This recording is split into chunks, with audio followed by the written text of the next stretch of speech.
The first degree. First degree. First degree. First degree. First degree. First degree.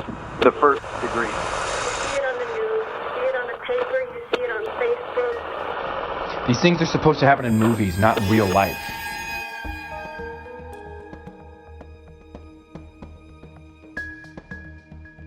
I remember at the time just thinking, oh my gosh, she's so cute and friendly and laughing and just looked like someone that you would want to be friends with. She was like a person that just kind of glowed. I don't know how to describe it, but she just seemed like an amazing person. And it wasn't until, they said her name on the news that it like, oh my gosh, that's that same girl, I think. And I just cried because I knew that's got to be her. That's got to be the same Sidney that I knew. And I can remember just crying and just thinking how horrible that was, that, her life was snuffed out in such a horrible way. That's the thing that's just so, awful to think about. This little, she was probably 100 pounds, little tiny 20 or 21-year-old girl with this creepy guy, that she was fighting him off and doing her best to try to save herself. And, she really didn't have a chance. Welcome to The First Degree, the true crime podcast that you might end up on. My name is Jac Vanek. I'm sitting here with Alexis Linkletter. How you doing today, Lex? I'm doing great. How are you doing, Jacqueline? I'm doing good. I'm feeling randy. The sun is shining. It's starting to get a little bit brighter and lighter outside. I am ready for the winter to be done. Me too. I'm excited. We have some exciting months coming up. Hell yeah. We were just talking about Lex's boyfriend, Matt's going to help us do a few little engagement photos that we're planning a little photo shoot for. I'm very excited. Yes. It's going to be so fun. We'll send some BTS stuff maybe in our Patreon because I don't know how many of our regular fans really care about this, but I feel like our firsties would get a kick out of it. Yeah, for sure. It'll be fun. We'll capture some good stuff. Okay. So today, do you want to just get into the day? Yes, please. Today is February 22nd, and it is Be Humble Day. It's also George Washington's birthday. Okay. Founding father vibe. Founding father. National Cook a Sweet Potato Day. So if you are in the mood for some fries, maybe they should be a sweet potato fry. Okay. We had some of those last night. We did, and they were delicious. I usually don't like a sweet potato fry, but it is also, and this is the best day, National Margarita Day. Okay. Love me some margs. You know that. Go get yourself a nice, tasty marg. And it's also Walking the Dog Day. So lots of fun days for everybody to be a part of, I think. Definitely. Well, I think that's enough of that because we're going to get right into this case. So let's turn down the lights. And turn up your anxiety. Because this could be you.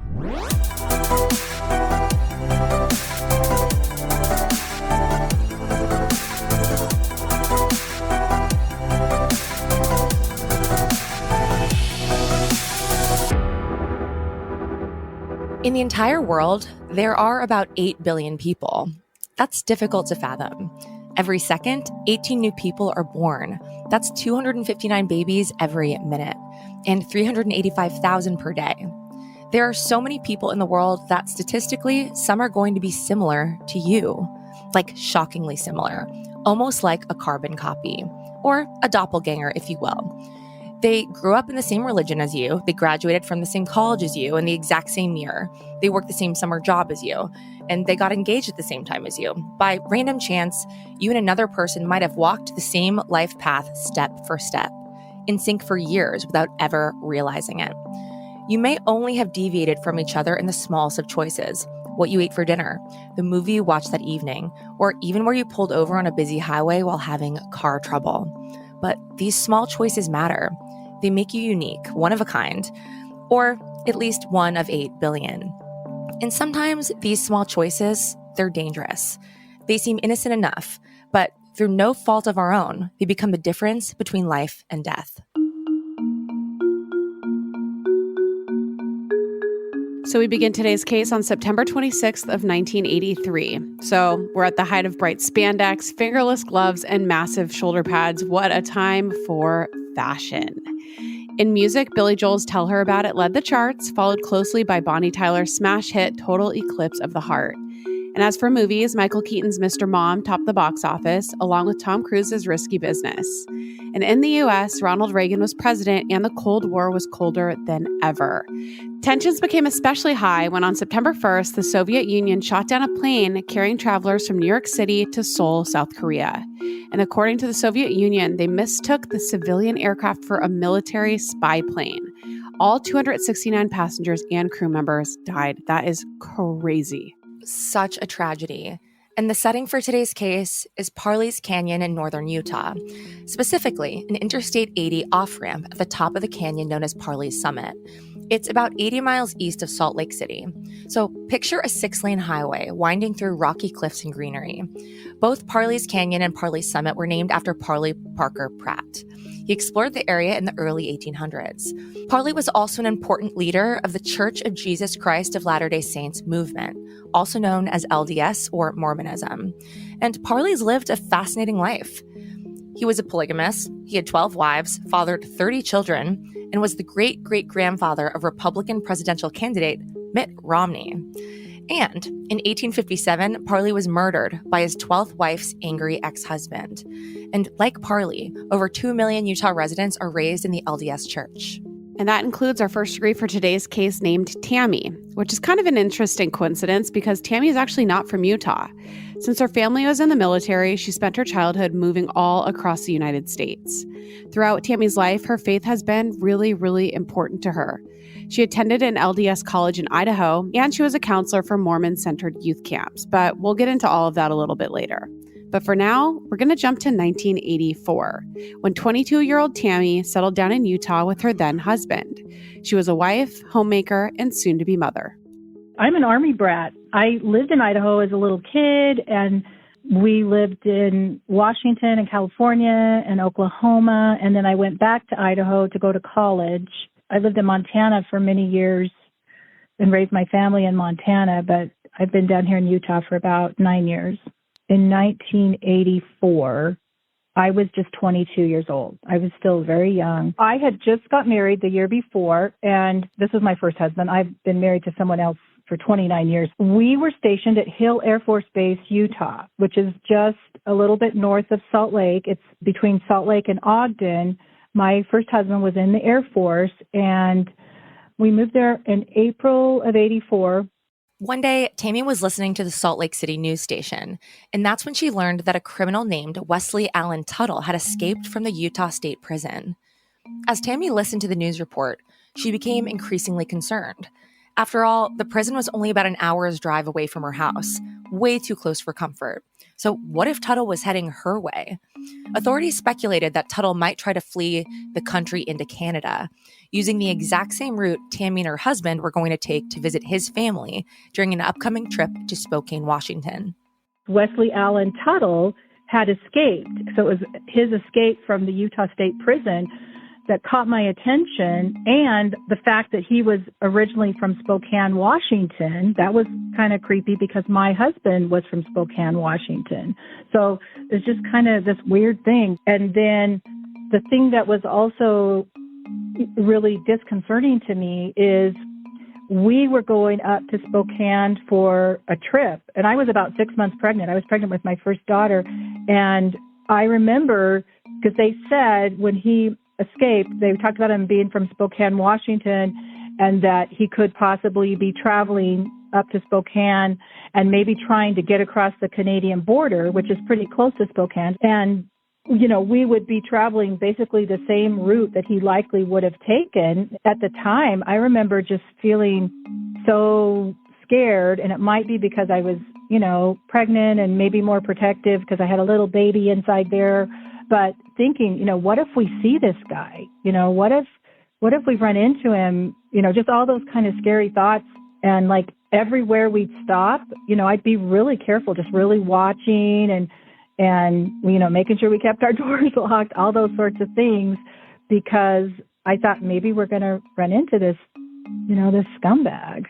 And the news story that Tammy was listening to on that day went on to explain that Tuttle wasn't just any old regular criminal. He was a brutal, convicted murderer. Only the year before, he had killed a 21-year-old woman. And that woman was Sidney Ann Merrick.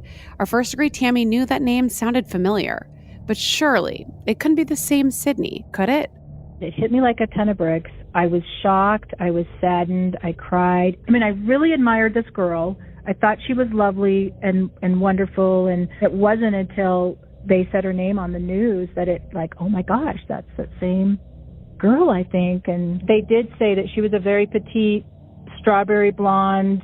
I just cried because I knew that's got to be her. You know, that's got to be the same Sidney that I knew. And they said she was from Idaho somewhere. And anyway, I just did research, I guess. You know, it would have been a lot easier with the internet, but I found out it was the same girl that I had worked with. And I can remember just crying and just thinking how horrible that was, that, you know, her life was snuffed out in such a horrible way.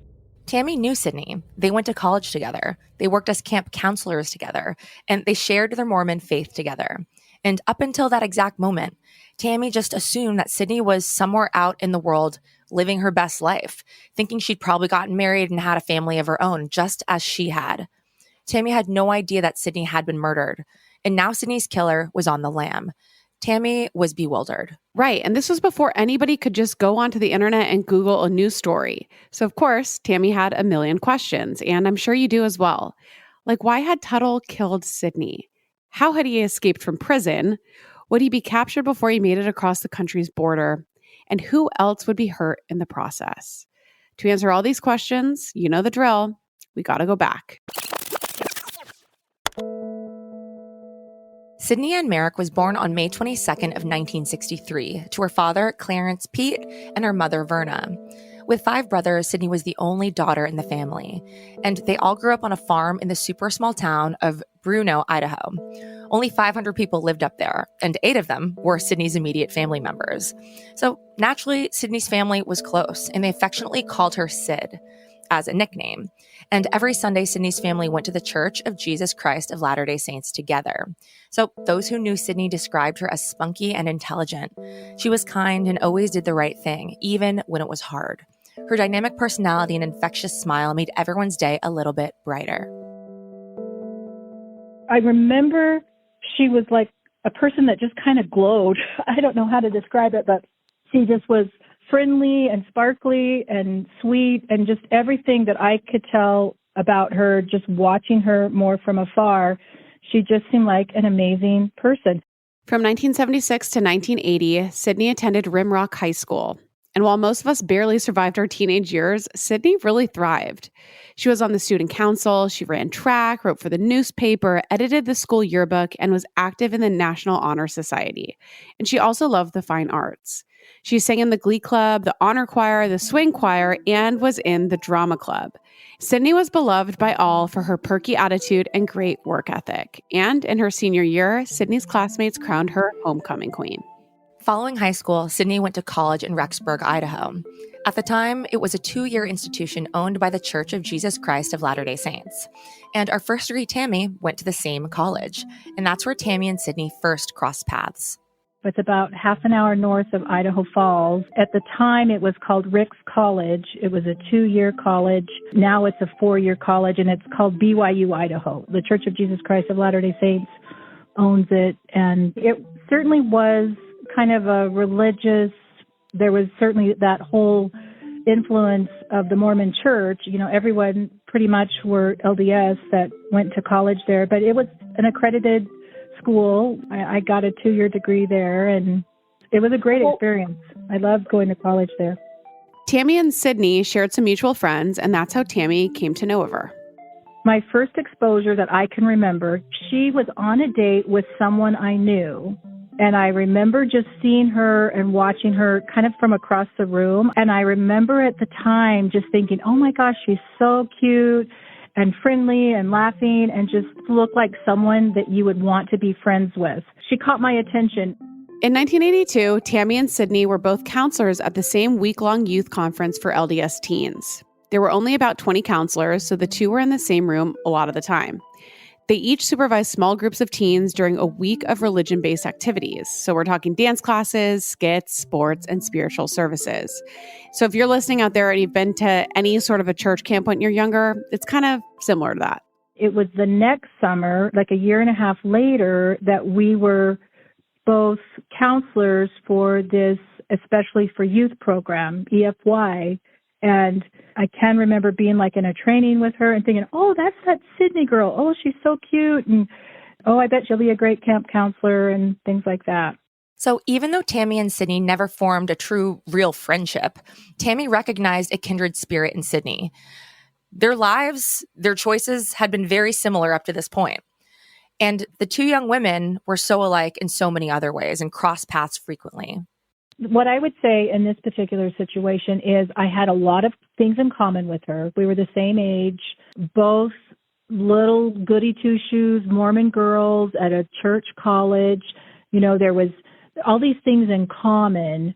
And it was like, this could have happened to me or one of my good, you know, like my college roommates that I was especially close to. I don't recall ever talking to her at that point or having any interaction other than just seeing her. But it had a profound impact on me personally with her death and everything. After college, Tammy and Sidney went their separate ways. Tammy was newly engaged, and she and her fiancé moved to Oklahoma to be near her family. I had finished college, and my parents were still in Oklahoma. My dad was stationed in the military in Oklahoma, and I had gone home, and my fiancé went to Oklahoma with me, and then we got married in 1983 in Oklahoma. I got married in May, and she was killed, I think they said, in September. So I wasn't anywhere close to where this was happening at the time. I was, you know, halfway across the country. So I wasn't aware of any of it. And she wasn't even on my mind at all. Once I graduated from college, I was kind of moving on with my life and not even thinking about, you know, people there. Meanwhile, Sidney relocated from Idaho to Salt Lake City, Utah. And just like her first Greek Tammy, Sidney was also engaged. Sidney began doing administrative work for a construction company as a job. And that's why, on Monday, September 26th of 1983, Sidney was driving east on I-80 through Parleys Canyon from Salt Lake City to a Deer Valley ski resort in Park City. But just as Sidney made her way up to Parleys Summit at around 2:30 p.m., her car broke down. But Sidney probably wasn't surprised by this turn of events. Her white Datsun sedan overheated constantly, and this stretch of the highway was particularly steep, inclining over 7,000 feet above sea level. So it kind of made sense that Sidney's car didn't have the power to make it over Parleys Summit. Frustrated, Sidney pulled over. All she needed was somebody to help her get over the summit. Then she could figure out the rest from there. 45 minutes later, a truck driver stopped to inspect his brakes. And while he stopped, he spotted Sidney's white car on the off-ramp and noticed something strange. There appeared to be two legs protruding from the front passenger side door. And as the truck driver approached this white sedan to see how he could help, he started to make more realizations. The situation was far beyond anyone's help because the woman in the car, 21-year-old Sidney Ann Merrick, she was dead.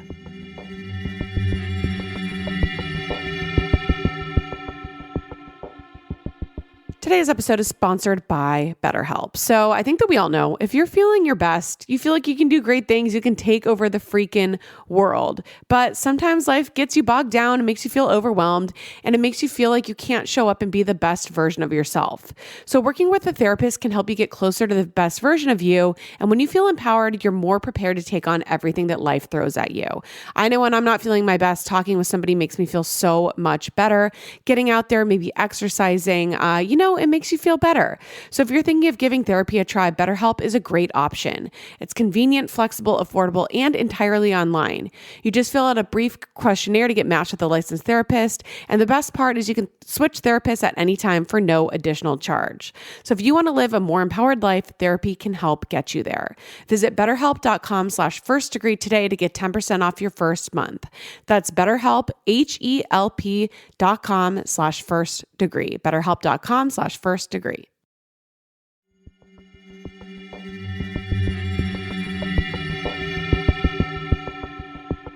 Sidney's autopsy revealed that she had suffered 7 deep stab wounds to her neck and her chest.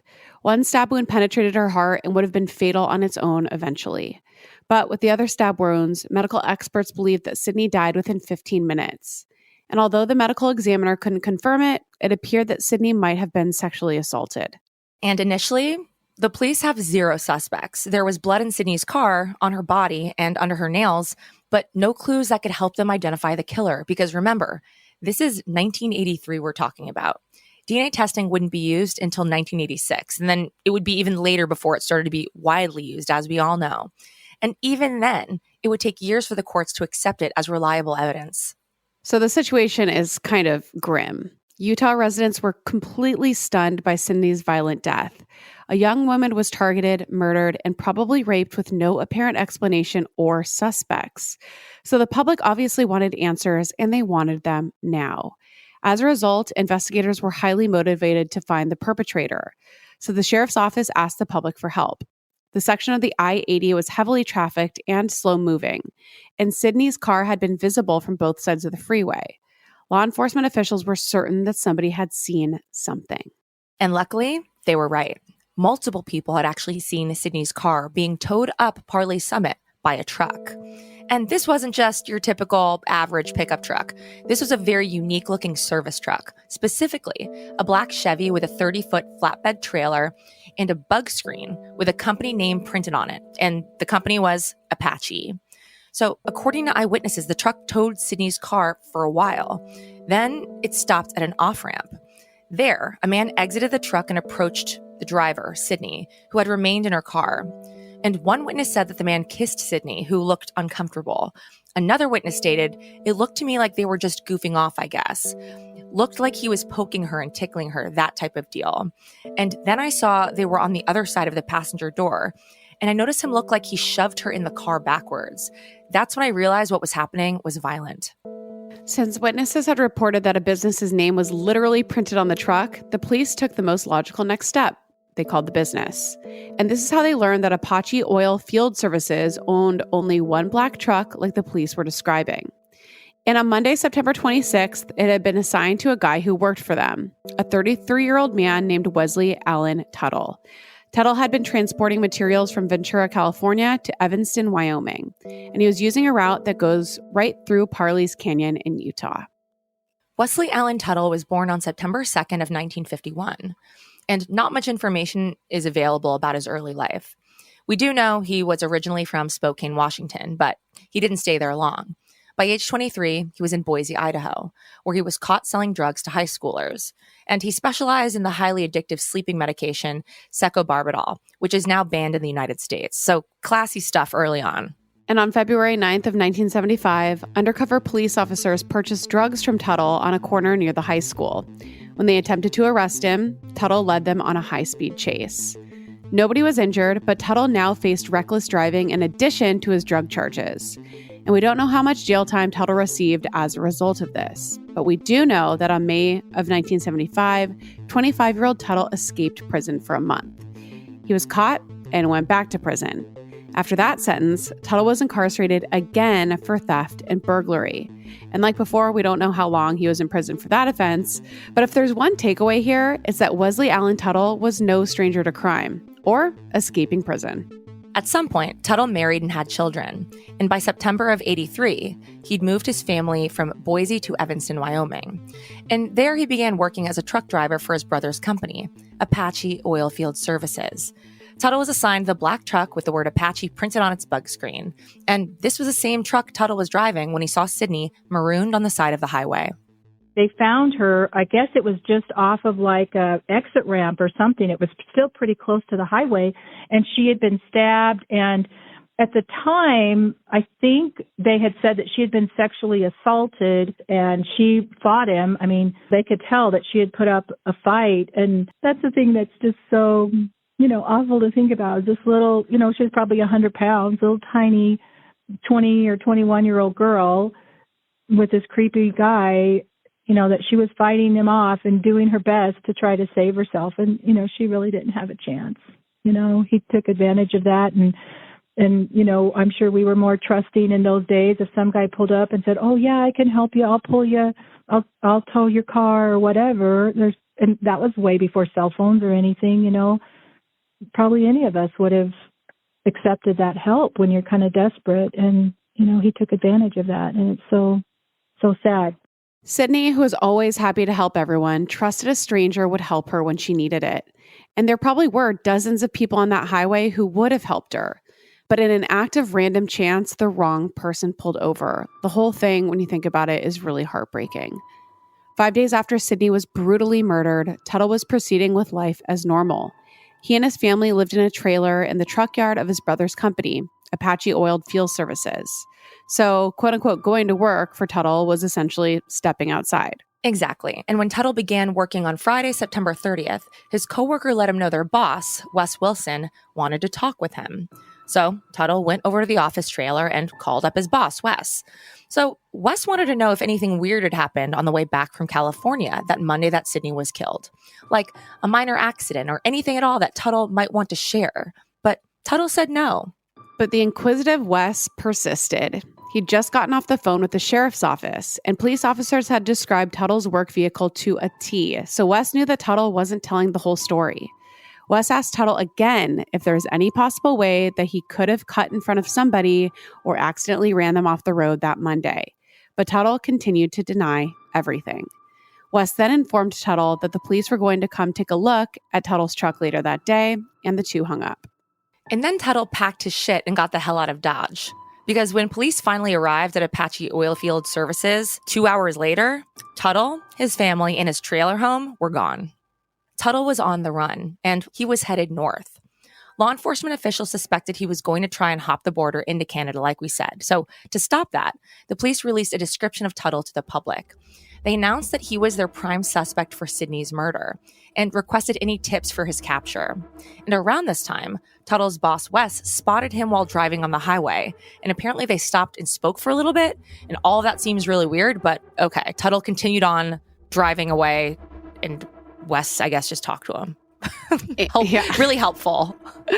So Tuttle told Wes what he actually did know. So he said he knew of an accident that happened on Monday during his trip from California to Wyoming.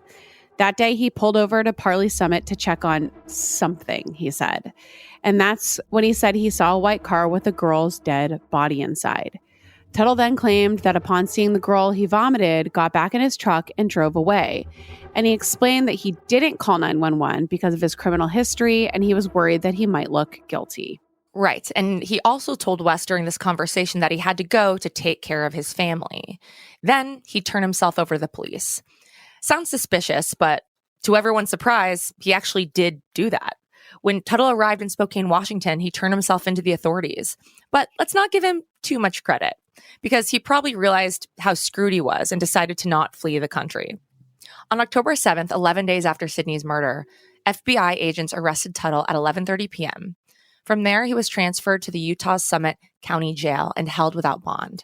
And even though Tuttle turned himself in, he still maintained that he had absolutely nothing to do with Sidney's death. But he told law enforcement officials a different story than the one he told his boss. So Tuttle's new and improved story went like this.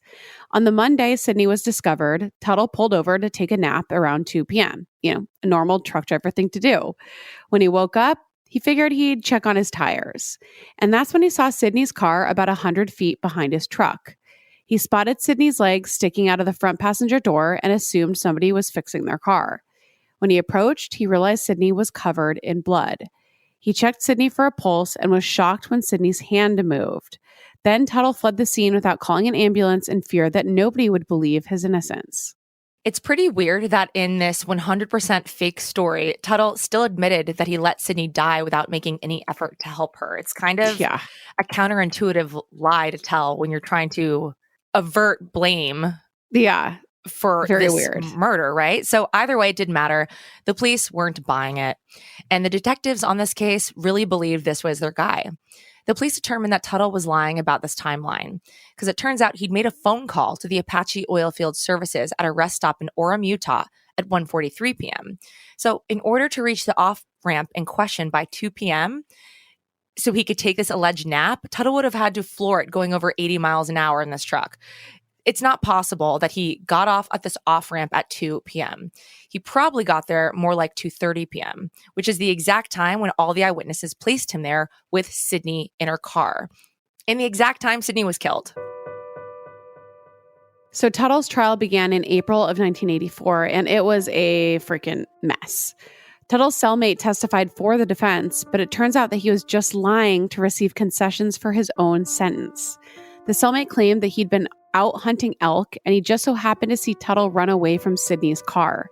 But the prosecution found that there was no way to see Tuttle or Sidney from the location that the cellmate had described, and they even tried using binoculars. And plus, it wasn't even elk hunting season. Right. And there was some debate over whether or not hair strands found in Sidney's car were a match to Tuttle's hair. Again, no DNA testing, so we're just comparing hair strands with microscopes and making educated guesses, right? So eyewitnesses explained that they saw a man similar to Tuttle and a vehicle similar to his in the area where Sidney was killed. But many of the eyewitnesses were unsure, and we know eyewitness testimony can be really shaky at times. And only one witness identified Tuttle as the same man they saw with Sidney on the off-ramp. His name was Matt Fisher, and he remembered Tuttle clearly because he said Tuttle cut him off in traffic. And Matt was so angry and wanted to give this guy a piece of his mind for pulling in front of him. So he drove up next to Tuttle and yelled a few curse words at him. And then minutes later, Matt saw Tuttle pulled over on the side of the road with Sidney. So that's how he's sure it's the same person, apparently. But some witnesses said the man in question had facial hair, but Tuttle's wife testified that he'd shaved 2 days before Sidney's murder. So he couldn't have had the facial hair described by one of those eyewitnesses. So just a little complicated and convoluted. Oh, yeah. So Tuttle's boss discovered a large kitchen knife in the Apache yard, and the medical examiner agreed that this could have been the knife that killed Sidney. But Tuttle's lawyers argued that the knife that was found wasn't Tuttle's at all. And Tuttle's character witnesses were divided. Some called him manipulative, while others said that he was a good man. Later, the prosecuting attorney would tell the Park Record that Tuttle's case was the most challenging one that he had ever worked on. In May of 1984, after deliberating for 4.5 hours, the jury convicted 33-year-old Wesley Allen Tuttle of first-degree murder.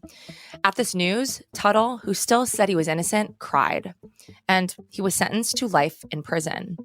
And Tuttle could have received the death penalty, but the judge took pity on him. And he believed that Tuttle had killed Sidney during a short, unexplainable rage, and that Tuttle had never intended to kill her, which... why would the judge say that? Never intended to kill her. She was stabbed 7 times. Yeah, so obviously he did intend to kill her, and it's clear that Tuttle had no remorse for killing Sidney, because on August 21st of 1984, Tuttle, along with convicted murderer Walter Wood and convicted robber Eugene Brady, escaped Utah State Prison. They disguised themselves as construction workers' clothing and walked out a side door. When a secretary asked what they were up to, the three said that they were just looking for their construction foreman who was in the lobby. Over 200 law enforcement officers searched the area for the 3 escapees. Within hours of the prison break, Tuttle's accomplices Walter and Eugene were captured. Eugene was found hidden in a small hole 2 miles south of the prison, and Walter was walking nearby. But Tuttle, he was still missing. And it was at this time, during his escape, when our first-degree Tammy first heard of him.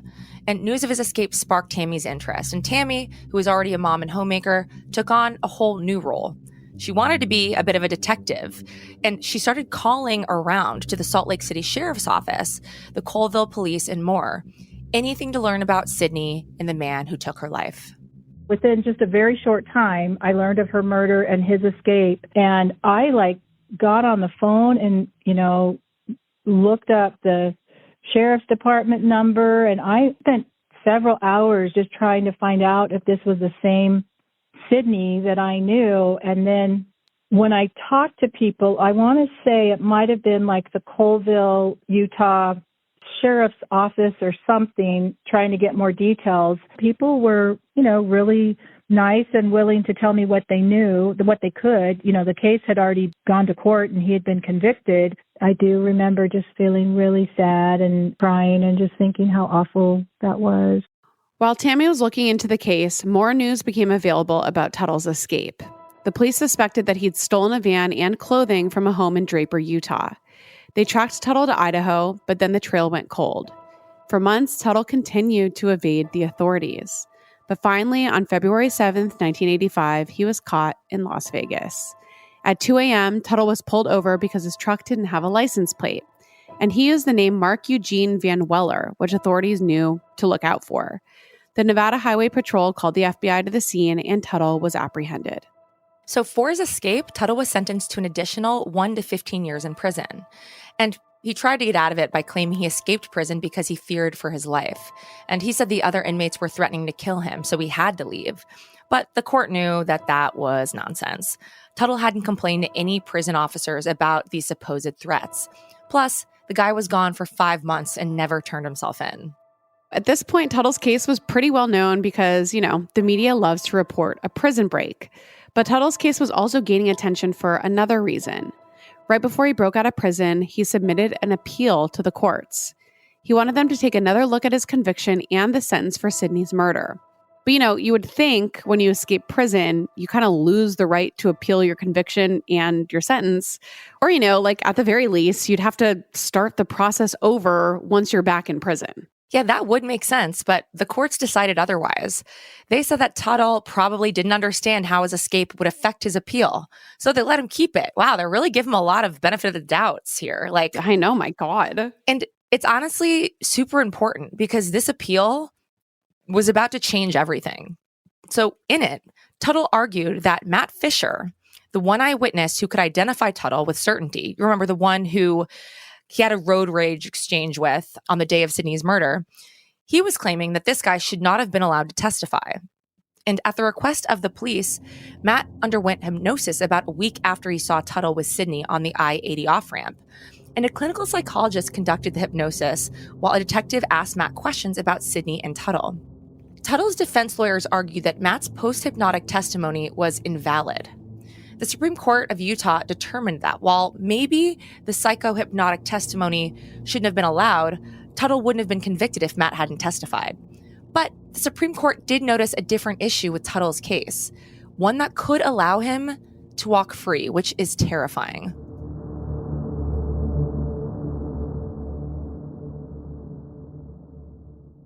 So mine and Jared's schedules have been absolutely freaking bonkers, but we're finally going to have some downtime at home. And I'm so excited to I'm so excited to have Jared start cooking because I can't cook.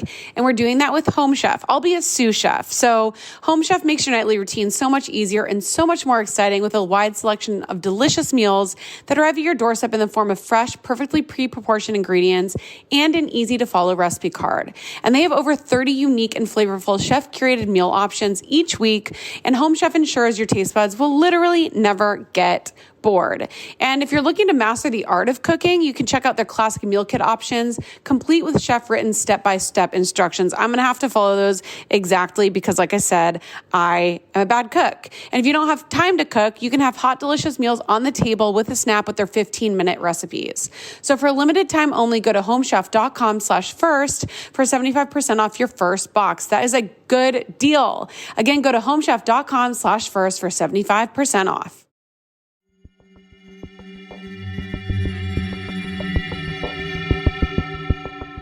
So in the state of Utah, first-degree murder must be especially heinous, atrocious, cruel, or exceptionally depraved. But the Utah Supreme Court believed that Tuttle, quote, killed Sidney as efficiently as he could. It's gross even reading that sentence at all. And if you're listening and you're pissed off, you're going to get more pissed off. Yeah, I mean, that whole thing had me nauseous. It's oh yeah, super efficient. Stabbing a stranger who you're pretending to help 7 times. That's super efficient. Calling a murder efficient is just so disgusting to begin with. Well, especially given that they estimated it would have taken her 15 minutes to die. That seems pretty cruel and unusual. Yeah, it's infuriating. Gross. So you're about to get more mad, just like Jac said, because in 1989, Tuttle's conviction was reversed. And he was reconvicted, but this time of second-degree murder. So now Tuttle's sentence would be 5 years to life in prison, not life in prison. And he'd already served 5 years in prison. So Tuttle, hypothetically, could have been released immediately.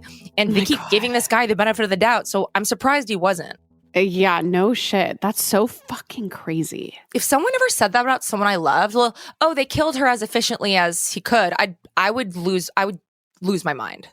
That is so upsetting. I don't think I've ever heard of anything being described like that before at all. It's pretty cold, yeah. It's so cold, and it's basically just it's so dehumanizing to her as a victim. It's, ugh. Totally. So Fortunately, Tuttle wasn't granted parole. The parole board publicly said that they were not going to let Tuttle go anytime soon. But still, obviously, many people were outraged by the court's decision to switch Tuttle's conviction. Senator Haven J. Barlow asked the legislator's legal counsel to review it. He told the Salt Lake Tribune reporters, "I think if any person has to go through that agony for 15 minutes, the law ought to look at that as heinous." So he is on our page as well. And people who love Sidney wrote to local newspapers about this decision. Bruce Briggs, Sidney's boss at the construction company that she worked at before she died, wrote to the Daily Spectrum. He said, "Sleep well, Mr. Tuttle, for you didn't truly know the person you took from this earth. And sleep well, respected justice. I'm sure when Mr. Tuttle is released, sooner under your less severe sentence, he'll try harder to meet your first-degree criteria next time." Ooh, that's how I feel. Like, that's the thing. know. It's like, why are we saying these things that are supportive of the defendant? No, why are we just like letting him just go so leniently? It's like, dude, this so guy is bizarre. a very horrible person. And plus, he keeps breaking out of prison. This wasn't even the first time he broke out of prison. Like, this guy has no respect for your authority, Mr. Justice. So it's just like very frustrating to see how this unfolded. So as a result of those prison breaks that we've told you about, Tuttle was transferred to a Montana state prison. And this was in the late 90s. And guess what was happening in the late 90s? DNA testing was becoming common practice. And new laws were passed requiring all Montana inmates to submit their DNA for testing. So now Tuttle was forced to give a saliva sample, which was then put into the National DNA Database. And that's why on Monday, August 4th of 2008, 55-year-old Wesley Allen Tuttle would plead guilty to raping and murdering a 14-year-old girl named Lisa Chambers in 1982, 2 years before he'd go on to kill Sidney. You know the drill. We're going to take you back one more time.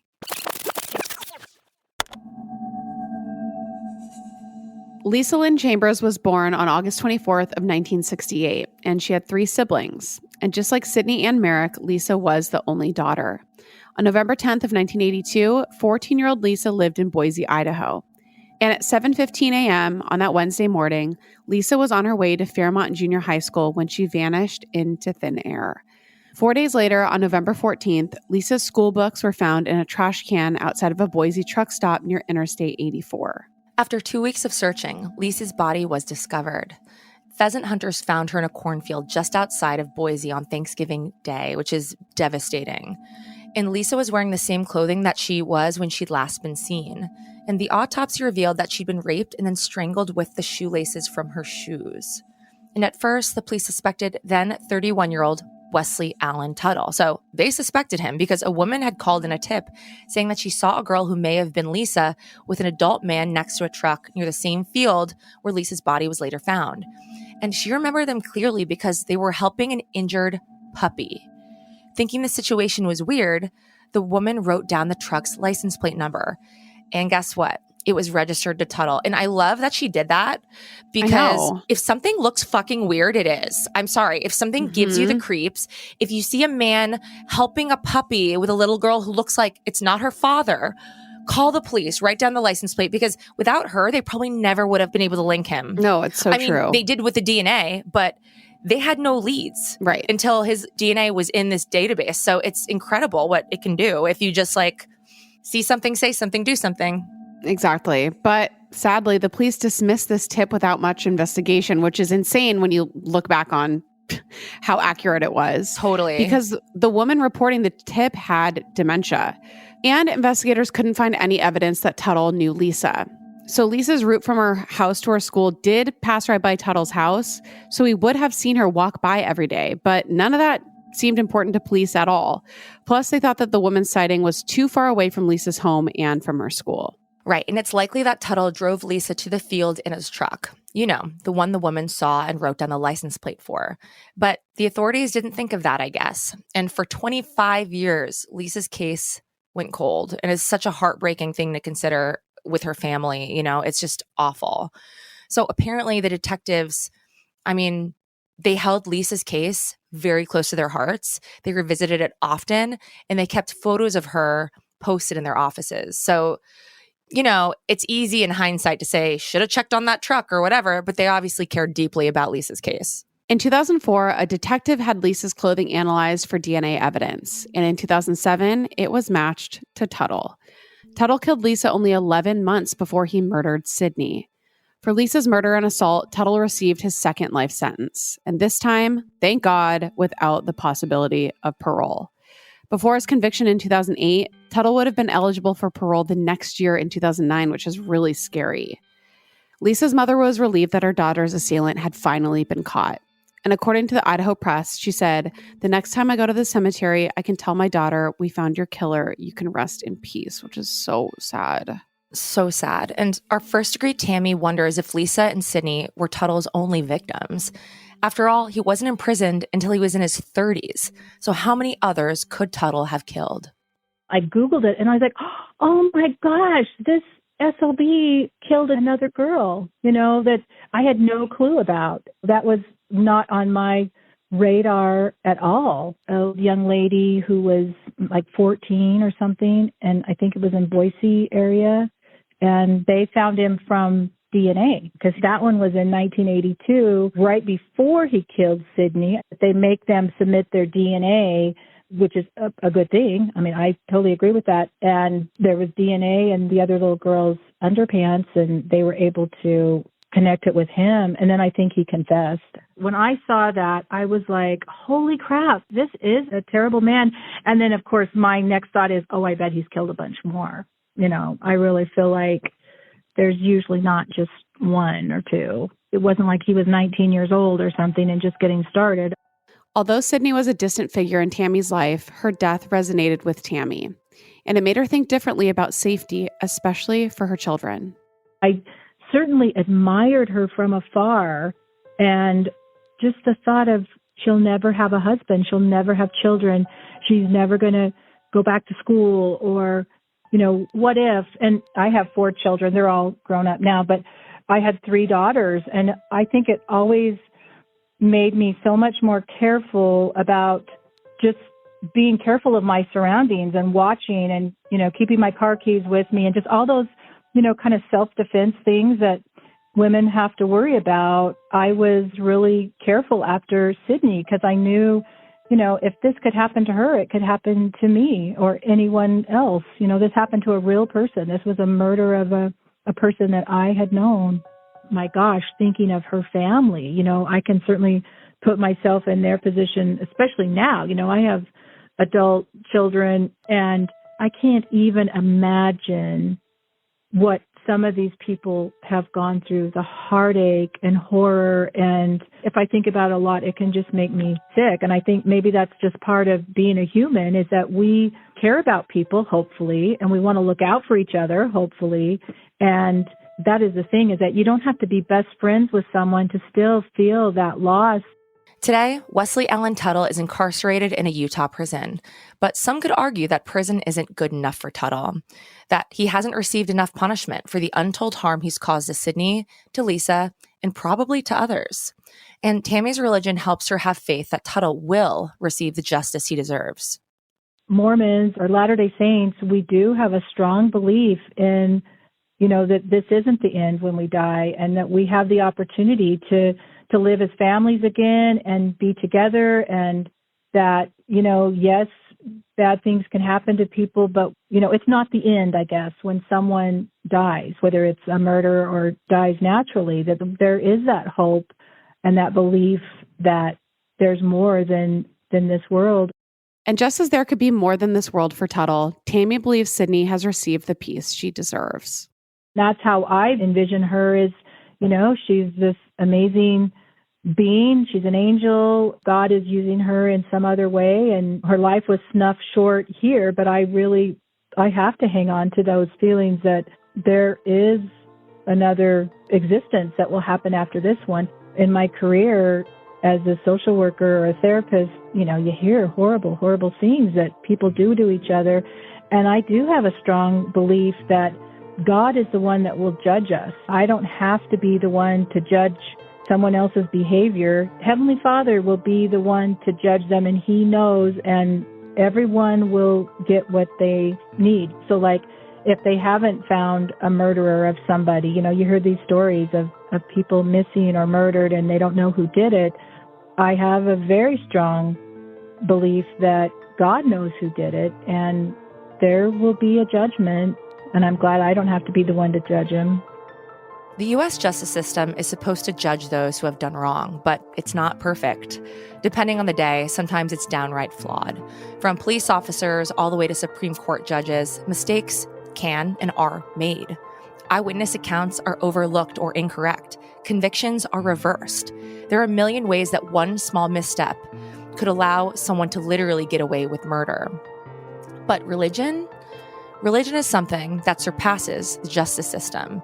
It is beyond this mortal plane. No matter what religion you do or don't subscribe to, there's no arguing that religion offers people hope. Hope that no matter what evil people get away with here on earth, they won't get away with it forever.